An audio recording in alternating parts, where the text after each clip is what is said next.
Welcome to Real Estate Coaching Radio, starring award-winning real estate coaches and #1 international best-selling authors, Tim and Julie Harris. This is the #1 daily radio show for realtors looking for a no BS, authentic, real-time coaching experience. What's really working in today's market, how to generate more leads, make more money, and have more time for what you love in your life. And now your hosts, Tim and Julie Harris. Welcome back. Today is part 2 of Master Real Estate Negotiation or Get Left Behind.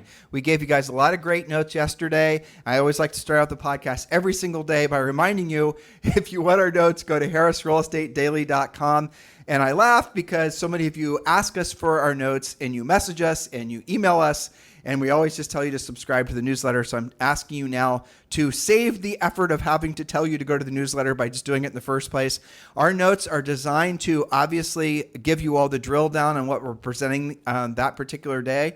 And you're supposed to then ideally use that for your own information, own education, and then you could use it on social. You could use it when our notes when talking with buyers and sellers. You can use this obviously for educating other real estate agents in your team or your brokerage. However you're going to use it is there for you to use. And please just go to harrisrealestatedaily.com and subscribe to the newsletter. We're also including a lot of unique newsletter only content, a lot of videos and things like that. Again, harrisrealestatedaily.com. And all you got to do is drop in your email address. And remember, when you do, then you got to pop over to your email and you got to confirm that you want the subscription. We're only going to be sending this to folks that actually want it, and you have to double opt in. I think our mailing list now, our email is over, I know it's like 20 or 22,000 or something like that. And what's really cool, if you guys know anything about emails and newsletters, we have usually over 50% that open it on every single day. So we have a very highly engaged newsletter list, which I really appreciate you guys, because you're the ones that open our newsletter, the ones that subscribe, those of you that listen to us every day, and there's thousands of you. You guys keep us motivated to keep on doing these podcasts every single day. That's right. You are our people. You are our people, exactly. Okay, so and we love you too. That's right. Mastering real estate negotiations so you don't get left behind. Yesterday we talked about knowing what you can about the house and knowing about the seller. Today we're going to talk about the buyer's priorities. These are things to find out before you start negotiating. Whether you represent the buyer or the seller, knowing what drives the buyer will give you the advantage. And remember, you get the buyer and seller pre-qualification scripts and your negotiating checklist as part of Premier Coaching. So let's focus on the buyer for a second. And I'm not going to go into the scripts. We do have buyer scripts that help you with this. This is kind of a script snippet. Number one, the buyer's interest level in the house. Is this house that you're going to negotiate on a must-have or just one of many that they're thinking about? How do they rate their interest on a scale of 1 to 10? And if it's not a 10, what would it take to be a 10? Well, you're using notes that we give them in Premier Coaching, but Yes. we can talk about that a little later. Yeah, that's right. But are they like dying to have the house and they'll do anything for it? Maybe your strategy is different than if they're maybe an investor saying, well, if it doesn't work out, it doesn't work out, Well, right? But you are bringing up something interesting. So especially when you're negotiating or representing a buyer, the negotiation process isn't just between the buyer and you and the seller and the listing agent. Really, when you're working with a buyer specifically, you're going to negotiate with that buyer. You personally have to negotiate with that buyer even before you show them the first house. And the negotiation really is, if you really want to drill down on it, it's a negotiation to find out what their level of motivation actually is. Mm-hmm. Because unfortunately, what's happening, and some of you are learning this the hard way, is most buyers are they're not, how many buyers are going to change their mind this year because interest rates go this way or that way? How many buyers are going to change their mind just because inventory goes this way or that way? Yep. So you've got to really make sure that the buyers you have are actually as motivated as they possibly can be. Right. How into this are they? Right. Because at the end of the day, there's no such thing as a buyer that has to buy, because a buyer can always change their mind. A buyer can stay put. A buyer can stay renting. A buyer can put it off until next year. A buyer can, all these different things. Whereas, again, this is kind of going off topic, but it's important you guys understand this. A seller, that's the reason we always want you guys to lean into chasing sellers, because sellers and listings are where you create leverage, because you can give me an example of a seller that absolutely has to sell a house, has no choice but to sell a house. The list is endless. They have financial issues. They can't own two homes at once. They just lost their job, or they got a new job across the country. They need their equity. It's a legal issue, all these things. So when you're negotiating, and when you're trying to and negotiation starts with you deciding who you're going to work with, And just remember, there's no such thing as a buyer that absolutely has to transact. There are examples of sellers that have to transact. So when choosing which buyers you're going to work with, you've got to be really freaking picky. And one of the questions Julie just gave you was, and this is part of the buyer script that we give you as part of Premier Coaching, and this isn't the question, it's one of the many questions, because we really want you to be careful who you're working with.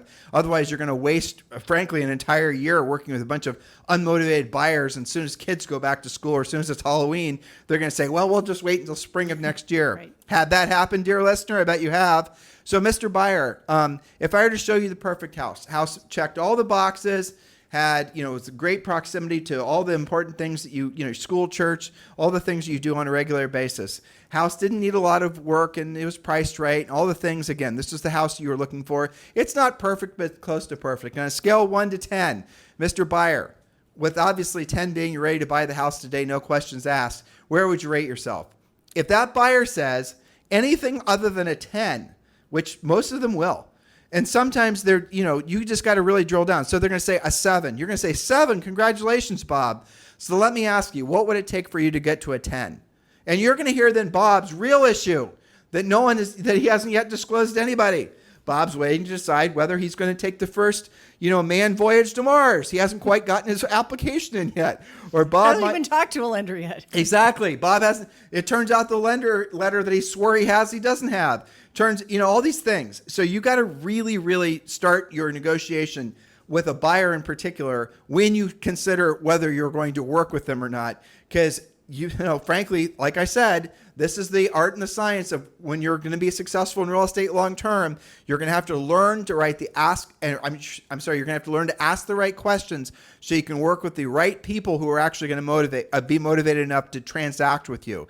There are a lot of great, well-meaning people out there who will be happy to waste your time, who will be happy to take all your nights and your weekends, happy for you to miss all of your family, events throughout the entire year, and then just basically ghost you and buy a house from somebody else. More than happy to do that. And these are the nicest going, church-going people, all the things. Okay, so you got to choose wisely by asking the right questions. Hopefully, I didn't overemphasize your point. But yeah. Well, no, it's but true. it's true. It is true. Yeah. Most of our listeners that have been, transactional for more than 3 seconds have had something like that happen to them. The unfortunate part is, and I'm thinking about all the new agents that are getting into the business this time of year, is that they're going to go to some, I'm just going to say the word idiot, and the idiot's going to say, well, that's just part of the business. That's right. You win some, you lose some. You win some, you lose some, honey. Yeah, unless you use a buyer pre-qualification script and get down to it and ask the real questions. Don't wait until you are burned and then you wander around in the wilds going, buyers are liars or something dumb like that.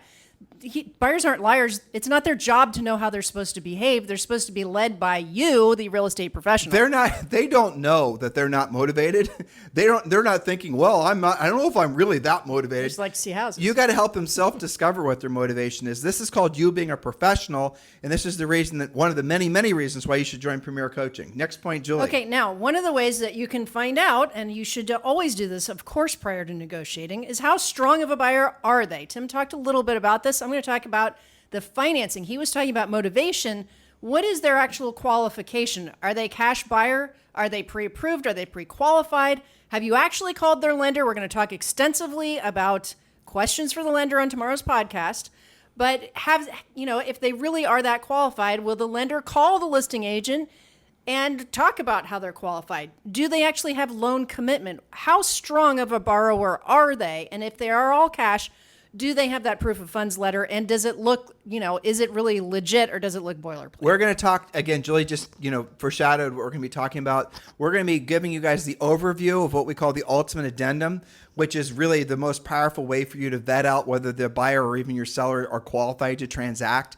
It goes far beyond the typical lender's pre-approval or pre-qualification letter. That's going to be on tomorrow's show, so make sure you listen. It's just going to be an overview because there's a lot of detail, and we keep the shows to around 30 minutes. So, just like today, we're not going to be able to go through all of our negotiation points, so make sure you get all of our points by going to harrisrealestatedaily.com and becoming a newsletter subscriber.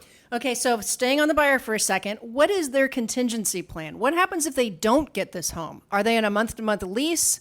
Are they living in an RV? Are they at the end of their lease? Are they in corporate housing? What is the contingency plan? That's going to help you determine what your strategy is.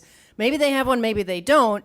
A lot of first-time buyers living with mom and dad, what's the deal? Well, that's one of the questions you should ask. So How long have you given yourself to find your next home? Well, rather the question that we give in the script is how long have you been looking? And this is when you first meet the buyer. How long have you been looking for your home? Well, I've been looking for the last 90 days. 90 days? Congratulations. Have you seen anything you've liked? And then you're going to find out all kinds of things, just with that one question. And the best answer is, I did see a house I really liked. And then you're going to say, because you're following our script, which house was it? Where did you see it? And they'll say, I just went through it last Sunday on an open house. And yeah, it was a fantastic house. I loved everything about it. Now you're going to think, why didn't you buy it? Or why didn't the agent holding the house open offer to write the contract for you? But you're going to follow the script. And the next question is, so Mr. Buyer, sounds like that's a great house for you. Let me check to see if it's available. And if it were available, would you still want to purchase it? And the buyer will say yes. And then what you do is you shut up. You set up the showing, you go over to the house, you show it to the buyer, and then you write the purchase contract and you get paid. That's the process. That does happen. It all happens. the time. And it's just because you're following a script and you're asking questions. What so many of you do is you have these long, protracted, ridiculous, fake relationship building scripts. And I see some of these. I hear them. It is agonizing. Don't do that. Use our scripts because the buyer does not want you as a friend. The seller does not necessarily want you as a friend. They're hiring you to solve a problem for them. And the reason that you're fake friending people is because you don't feel confident because you don't have a good script. Remember, knowledge equals confidence, ignorance equals fear. If you had a great script, which is nothing other than a conversation outline, you're going to get at the root of what's really motivating or not motivating that prospective client. And then you're going to be, frankly, cherry picking which ones you're going to actually want to work with. That's right. Well, scripts are just questions, right? That's it. So that's why we're talking about negotiation checklist questions. Now, the last one for the buyer is this. What is their actual financial limitation? This is where a big mistake happens. We did a podcast with this being one of the big mistakes. Can the borrower handle an appraisal gap or a bidding war? And if you are signing them up for that, what is the limit to their funds? Are you using a buyer's net sheet? Another thing you get in Premier Coaching. So, for example, if you're in a competitive situation and the borrower's like, yes, I'm a 10, this is the house for me. I'll do an escalation clause. I will beat the other offer's best offer I'll go over $1,000 over the best other offer. Okay, up to what limit? And are you dipping into your down payment for that? Do you have enough funds to handle both? Because if you don't know the answer to this one, you're in danger of getting your buyer into contract with something they can't actually financially handle. Well, but Julie, even more than that, along the same point, it should almost be a sub point, is you're going to, and we talked about this yesterday, we talk about this frequently because this is going to be one of the ways you differentiate yourself in the marketplace. Well, the ultimate way you differentiate yourself in the marketplace is you're transactional. Last year, 71% of all licensees didn't sell a house, or rather, all members of the National Association of Realtors didn't sell a house, 71%. Not a single house. And not a single house. But for example, when you're in that, just using Julie's last point, if you're working with a buyer and you now know all their ups and the downs and the limits of what their ability to buy is, well, what if you know how to actually ask the seller in the process of negotiating for a contract how to pay for the buyer's closing costs, or how to pay for the the house is listed for $500,000. Your buyer is going to write an offer for $515,000, assuming the house appraises, which it probably will. It's only $15,000. The seller then agrees to basically essentially credit the buyer $15,000 at closing to buy down their interest rate. You guys get this? There's more levels to negotiation, and there's more levels to winning in a competitive market like this than just price and closing date. That's right, which leads us to our conclusion. We're going to talk not about all of these points, but how to actually put the deal together so that it's an acceptable outcome for all parties. Remember, that's the definition of negotiating. How to close the deal without killing it before you get to the finish line. Okay, so here's something I see agents doing mistakes with. Number one is always counteroffer. Never flat out reject an offer. Keep the conversation going, even if you seem to be absurdly apart to start. Okay, so let's give them some coaching on this. Yes. All right, so you have a house listed, and it's your listing. Congratulations, right? The buyer's agent writes an offer that pisses your seller off, right? It's a low offer. They're asking just whatever it is. Let's just reject it. And the seller ego, big old damn mess. The worst thing you can do is pile on along with that seller, because I got news for you, kiddos. That may have been very well the best offer that seller is going to see. Now, here's what you say. When you get an offer that's an offer that pisses your seller off, you need to show emotion without being emotional, and don't get sucked into the vortex. Inexperience will cause you to feel their emotion. They're not paying you to feel their emotion. They're paying you to hear their emotion, not absorb their emotion, and help them move back to logic so they can get the contract together. So, Mr. Seller, listen, I hate this for you. I hate that you received this offer and then it's lower. And, here's the thing. This is the 14th showing we've had on this property, or 4th, or doesn't matter what. And I don't want you to be mad at the guy that wrote the offer. If we're going to be mad at somebody, let's be mad at the people that came through the house and actually didn't write an offer. This buyer, even though they did write an offer that I agree 100% is not acceptable, at least they took the time to negotiate. They're trying to buy your house. They are. They liked your house enough. They appreciated it. I know everybody else made fun of the avocado wallpaper and the burnt orange shag carpet, but this particular buyer, turns out that they love that stuff. And so, this is the buyer we're going to, let's at least, I realize the offer was half off what you're asking. And they wanted your pool table, and they wanted your Velvet Elvis pictures, all the things, right? But you're going to, as opposed to just telling these people to, go away, we're going to negotiate with them. So I'm going to find out what's going on with their motivation. And I'm going to call the buyer's agent, and then we're going to put an offer together. And then in Premier Coaching, we teach you the whole process. Because what happens is an inexperienced buyer's agent, and this also can happen on the seller side too, but an inexperienced buyer's agent, or an inexperienced buyer for that matter, they don't know that making offers that are, like, I'll give you guys an example. In Puerto Rico, where we live, when a listing goes, on the market, for the most part, the Puerto Ricans, the price is the price. They don't really negotiate. What do you mean negotiate? They're not going to negotiate. And if you try to negotiate more than a little bit, they're just not going to respond. They're just ghost you. Now, yes, that does have to do with, weak listing agents for sure. But just saying culturally, that's going to be the expectation. Sometimes you're just dealing with people from different parts of the world or have different expectations, and they negotiate on every damn thing. They're walking up to Starbucks ordering a latte, and they're going to negotiate on the frickin' price. Okay, some people are just like that. So you've got to not allow yourself to lose a deal just because your seller's pissed off. But the way you make it so the seller doesn't get pissed off at you and then direct the low offer as a negative towards you and maybe fire you is you have to say, Mr. Seller, listen, I really hate the fact that you received this offer that was like this.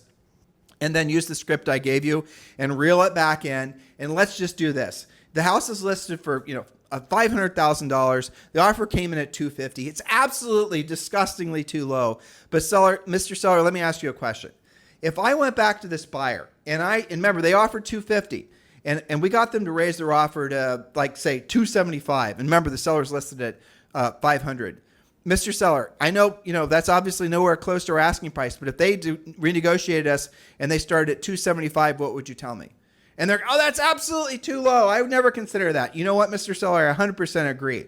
But if I were to get them up as a starting point to say, for example, $350,000, $375,000, is that a good starting point? Would you at least consider something like that? Well, yes, let's just, okay. All right, so let's go ahead and counteroffer for $399. Remember the original list price was $500, but the seller just conceded that they would be willing to take less, because what may have happened while you had the house listed, the seller may have become more motivated, or the seller might just be done with it. You guys don't make the mistake of assuming the most important thing to a seller is the price. It rarely is. Which is my second point. Okay, good. Go for it. Good segue. Yes. Now, let me rewind them for a second. The important part of when the script that you just went through, and some of you guys listening on podcast might want to rewind that. Well, don't rewind it. Just join Premier Coaching. Right, exactly. And get the clean version. Get the clean version. That's written down so you guys don't try to patchwork quilt together what I just said. Yeah. Now, you said, would you at least consider? You didn't say, would you take it? You said, would you consider it, which keeps the conversation going, right? That's a key scripting point. We can't do all of this on the podcast, but we do it in Premier Coaching. Now, that led us to what you just said. Price isn't everything. Closing date, possession terms, contingencies. Sometimes that's more important than price. So in every case, but especially when you're presenting something that's less than the seller would want, which is, if we're being honest, virtually all the time, even if it's full list, right? Make sure that you present the things that they are getting, that is on their side, that the buyer is giving them, the possession date they want, the closing date they want, They get to take their pool table, whatever. These are the 5 things that you are getting. And then it makes it easier when you present the price, which isn't exactly what they wanted. Yeah. And again, none of this will work. All of this will fail unless you absolutely have used the pre-qualification script in this particular example. Now we're talking about sellers a little bit. You know the seller's motivation. You know the seller's time frame. You know if the seller has any debt. You know what the seller owes on the house. You know if the seller's got any legal problems, any relocation issues, whether they're in contract to close on something else. You know all the things. You have to know every damn thing, because when you're negotiating, sometimes the sellers are going to get emotional, all the time, because sellers don't negotiate for a living, and they are not emotionally equipped to deal with big decisions that involve big numbers. And so it makes them very nervous. And sometimes they're going to forget that they had a mechanics lien on the property. They're going to forget that they still owe the roofer, $50,000. They're not doing it maliciously. It's because they're under stress and they're just not remembering. It's your job to know all the things about your client so that you can protect them. Otherwise, they will blame you for not actually having figured that, $50,000 roof that's a lien against the house into their net sheet. You guys following me on all this? That's the reason you have to follow a damn system. That's what the pre-qualification scripts are all about. Yeah, so our next thing is to look for solutions, not for fights. Use scripts like, help me understand where your client's coming from, or what would happen if we did this? How can we meet somewhere in the middle, instead of just getting into it with other agents? I should have had a section on here called Get to Know the Other Agent. Like, is this their first deal and you just need to be a good coach to them? And again, guess what? You can search the MLS, search their MLS number, see if they've done any transactions, see if they've done any transactions in your particular price range. And if they've only sold townhomes in the city and they're now making an offer on a country property, chances are they're not really going to know about the well and septic reports and all the other things and the gas line easements. You're going to probably have to do a little bit more work on that to help that deal stay together. That's right. We would occasionally have agents that were fairly far out of town that would come in and inevitably send in lower offers because they just didn't know the comps and the nature of the neighborhood. Well, where they were selling real estate, you negotiated by offering 20% off list. But yeah, because their stuff it was out in the country, it had massive days on the market, and they were used to coming down like that. Well, we did a ton of relo, especially when we were in New Albany. That's probably what all of our clients were. And they would be coming from, in New Albany, you actually could negotiate, right? And so what happened is some of these guys would come from, say, California or New York City, where the markets were super hot. Yep. And they were not, they didn't realize they could negotiate. Yeah, it could go that way too. It could go that way, yeah. So you guys got to, really open your minds to how you can actually, yes, you think you're a great negotiator, every agent does, but as you start to hear it, hopefully we're exposing your mind to the realization that there's negotiation like you think, and there's negotiation like what a true high-level professional knows to do. And when you can show the seller or the buyer that you're operating at a different level than maybe they've ever seen before when it comes to negotiation, that's the brand that you want to build, because they're going to remember that experience. And they will tell all their friends and their family about this amazing job that Julie did that was so far beyond the other 10 previous agents they've used in their lifetime. Yes, very well said. And so my last point, and you can get the rest of the points from the notes, is to be kind to each other. Okay. So for example, if you are dealing with a new or newer agent, even if they're a little combative, you've got to help them out. And one of my points that I wrote down here was use video to humanize the deal whenever possible. You can create a video from you that helps them present to their seller. Let's say, there's a lot of cases of this where the agent is not in control of their client. Okay. The client is like, do this, do this, do this. And they're missing that communication. I've had lots of coaching clients put together, like, here is the reason. It may look like we're coming in low, but let me explain, and they'll talk on video about, here are the last 3 comps that we have. Here's where our buyer's coming from. Here, please, take our offer seriously. Here's where we're coming from. You can help each other out. I think that there are deals that die or don't get off the ground floor because it's an agent-to-agent miscommunication or over combative nature. It's getting lost in translation, stuff like that. Okay, so let's add to this, because now we're not quite at a half hour, so we can give some more specifics. Sure. All right, so let's say you're, let me think about this. Let's say you're a listing agent, and you like where Julie and I sold real estate in New Albany for the last part of our careers. And we would have a lot of agents, and we were doing, when we had to get listings that were mostly relocation. The people were moving out. We'd get the listings as they were moving out of town.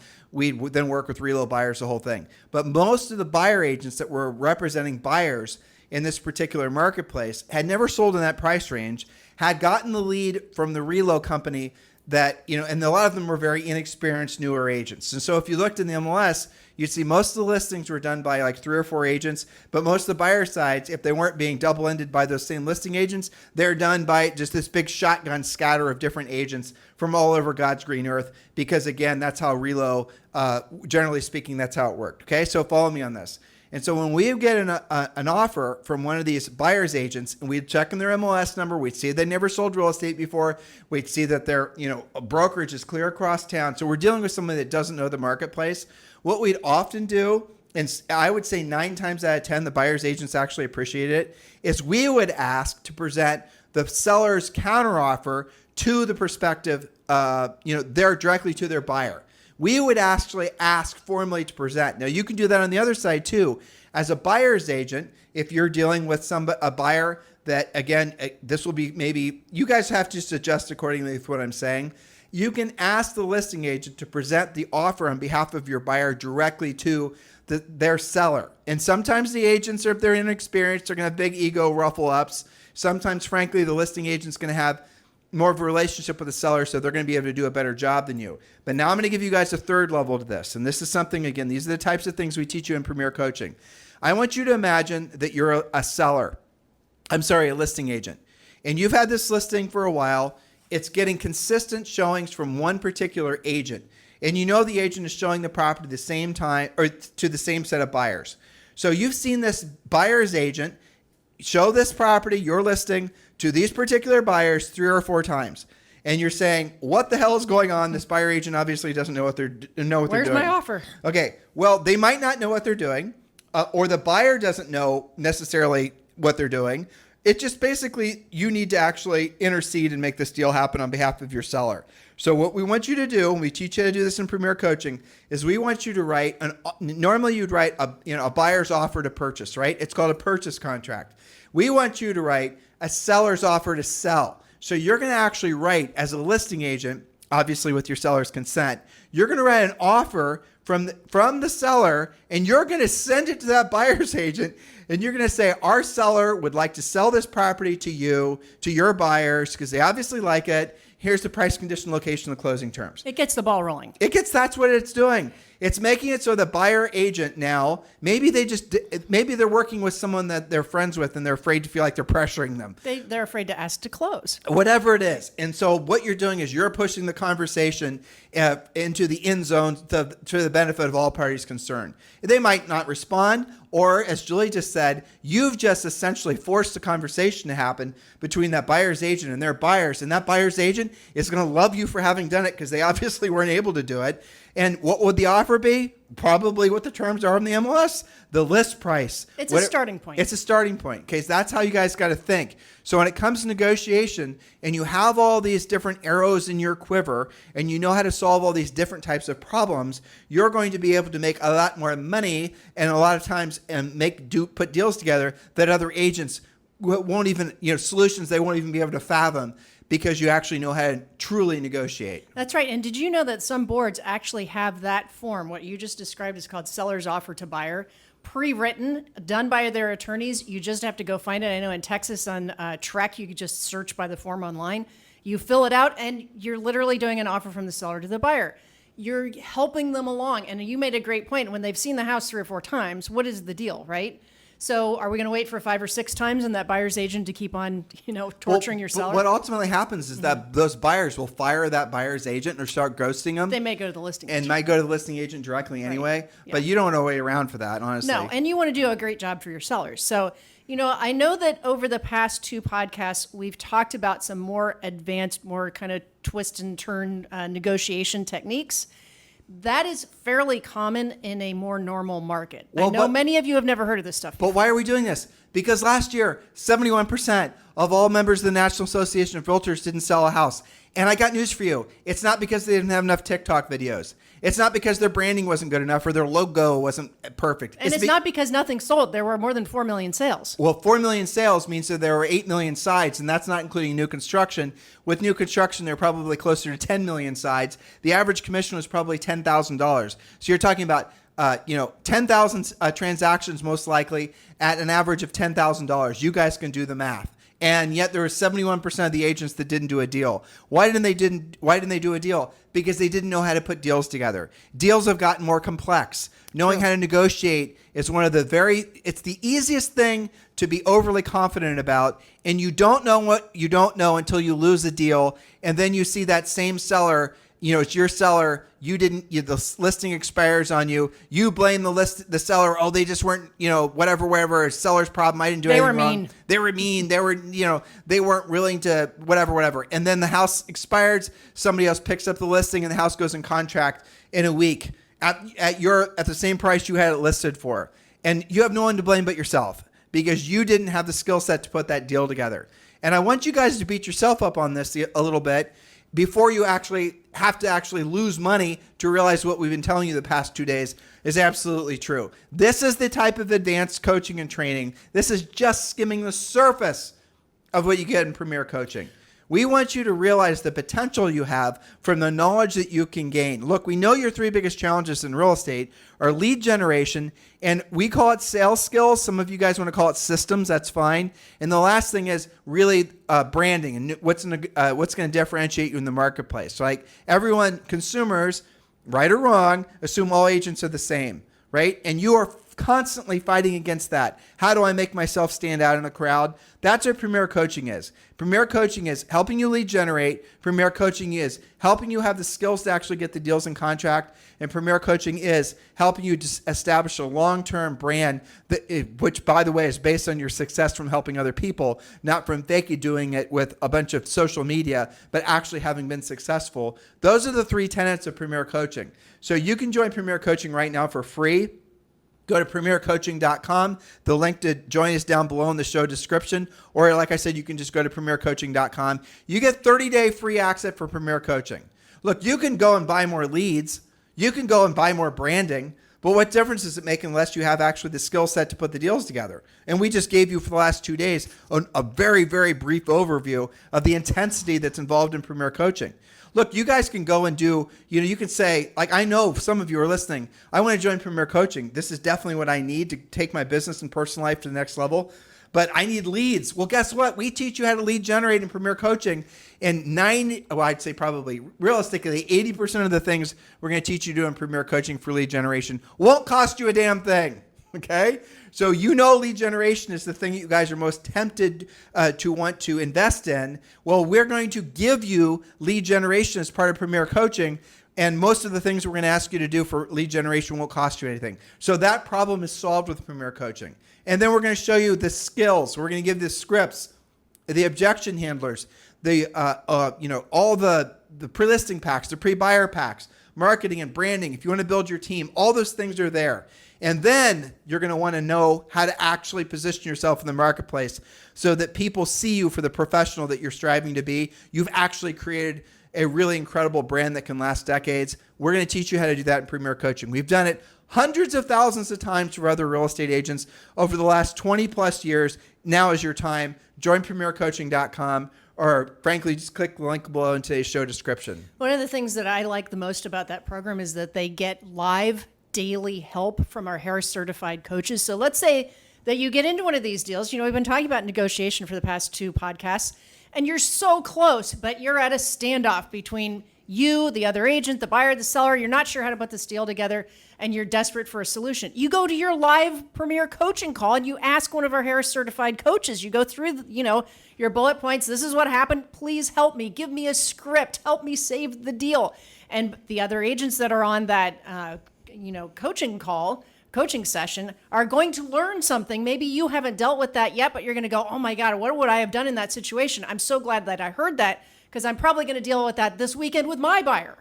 So look, we could talk about it forever. Premier Coaching is the a culmination of all the things that we've learned from all the coaching calls, from all of our literally, it's like 26 years in the real estate coaching and training space. It's something that we know is your complete A to Z solution. If you want to be, frankly, the part of the 30% that's actually transactional, you got to be thinking bigger than obviously the 71% of agents that didn't sell a single house last year. And so what did they get sucked in? The endless Facebook groups where they're always looking for the last, the greatest shiny object. What should I be spending my money on? Do a Facebook ad, do all these TikTok videos. You guys you're losing your ability. You're losing your potential by focusing on the things that are just the shiny object ideas. Some of these coaching programs you guys join, they'll give you this long list of videos you're supposed to create. And you create all these videos and you're going to make yourself the mayor of your town. And then you're going to have all these people rushing to your door. And, okay, so Mr. Coach, did you ever sell real estate before? No. So how do you know if these things work or not? Well, I guess I don't really because, I never sold real estate before. Why are you listening to that person? Listener, I'm asking you.